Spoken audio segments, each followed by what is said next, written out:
कि मोदी सरकार बिना सोच समझ के कुछ भी एक तानाशाही ये के तहत कुछ भी लागू कर देती है। नोटबंदी कर दिया, जीएसटी लागू कर दिया। अब हेल्थ सेक्टर में अगर इस तरह से 18% जीएसटी होगा तो लोग जो मिडिल क्लास खास तौर पर बहुत ज़्यादा इससे प्रभावित हो रहा है, क्योंकि वो मेडिकल इंश्योरेंस करने से भी अब डर रही है।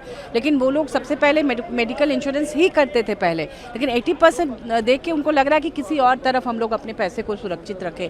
तो ये देश के साथ बहुत बड़ा अन्याय है, इसे अविलंब खत्म करना चाहिए। इसीलिए आज संपूर्ण विपक्ष ने, इंडिया गठबंधन ने यहाँ पर प्रोटेस्ट दिखाया और ये लड़ाई तब तक जारी रहेगी जब तक कि हेल्थ सेक्टर में जीएसटी 18% से कम ना किया जाए। मैम, जिस तरह से हिंदुस्तान में लोग जीवन बीमा कराते हैं या मेडिक्लेम का भी अब यह है कि मेडिक्लेम भी लोग लेते हैं, तो आपको क्या लगता है कितने हद तक लोग प्रभावित होंगे? अब लोग लेना ही बंद कर देंगे। जब इतना जीएसटी देना होगा तो लोग देंगे क्यों? जैसे लोग गोल्ड खरीद के छुपा के रख देते हैं कि चलो कभी इमरजेंसी में काम आएगा, अब इस तरह की चीज़ों में लोग इन्वेस्ट करेंगे। ज़मीन खरीद के रख देंगे, लेकिन वो तत्काल नहीं ना मिलता है। ये है कि आप कभी भी बीमार पड़े तो तुरंत आपको ये गारंटी रहती थी कि मेडिक्लेम वगैरह से आपको तुरंत मिल जाएगा। अब तो बहुत मुसीबत में पड़ जाएगी देश की जनता। आप सिर्फ अपर क्लास को देख रहे हैं, आप इंडस्ट्रियलिस्ट को देख के सारे पॉलिसीज़ बना रहे हैं। ये बहुत ही गलत है, क्योंकि ये जो जनता के टैक्स के पैसे और ये सब है, इसको लेके आप चंद पूंजीपतियों को और अमीर बना रहे हैं। ये टैक्स के पैसे उनके खाते में जा रहे हैं, वो पैसे लेकर दूसरे राज्यों में, दूसरे देशों में पलायन कर रहे हैं। उनसे आप वसूली नहीं करते और छोटे छोटे लोगों को जो पेट काट काट के अपने भविष्य के लिए प्लान करते हैं। आप देखिए ना, जो पैसे बैंकों में जमा थे उसके कितने परसेंट चले गए बाहर विदेशों में, बड़े पूंजीपति लोन लेके चले गए। अब उसका असर तो उन पर पड़ रहा है ना, जो लोग अपना भविष्य देखकर पैसे उन्होंने बैंक में रखा था, अब उसका इंटरेस्ट इतना कम हो गया है कि वो अपना दवा तक नहीं खरीद पा रहे हैं।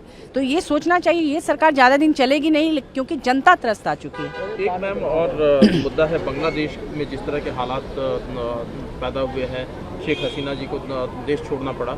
क्या कहना है, क्योंकि पड़ोसी देश होने के नाते हमारे ऊपर भी बहुत उसका असर पड़ा? बिल्कुल जी, चूँकि बॉर्डर एरिया है, बांग्लादेश और भारत का इतना गहरा संबंध रहा है। 1971 में जो वॉर हुआ था, गुरिल्ला वॉर के माध्यम से जो लड़ाई वहाँ मुजीबुर रहमान के नेतृत्व में आरंभ हुई थी, उसमें भारत ने बहुत बड़ी भूमिका निभाई। और पाकिस्तान के खिलाफ जब पाकिस्तान बांग्लादेशियों पर टॉर्चर कर रहे थे, उसमें भारत ने उनका साथ दिया था और एक मुक्त राष्ट्र की घोषणा हुई थी उस भारत की मदद से। अब उस देश में इस तरह का संकट है, तो यहाँ पर केंद्र सरकार को बहुत सूझबूझ के साथ विपक्षी नेताओं से राय मशवरा करके ही मदद के लिए हाथ बढ़ाना चाहिए। वहाँ की अशांत देश को शांत करना चाहिए, जो भी बेस्ट हो वो करना चाहिए। और ये भाजपा का कोई भी नेता कोई भड़काऊ भाषण ना दे, क्योंकि उनकी आदत रही है कि जब भी धर्म के नाम पर कुछ विवाद होता है, ये पोलराइजेशन के लिए इस तरह के ऊटपटांग बयान देते हैं, उसको लेकर आग लग जाती है। हम हाथ जोड़कर विनती करेंगे भाजपा के उन नेताओं के लिए जो भड़काऊ भाषण दे के देश में हिंसा पैदा करते हैं। इस समय बहुत सूझबूझ के साथ संतुलित बयान दीजिए, ताकि दोनों देशों में शांति बहाल रहे।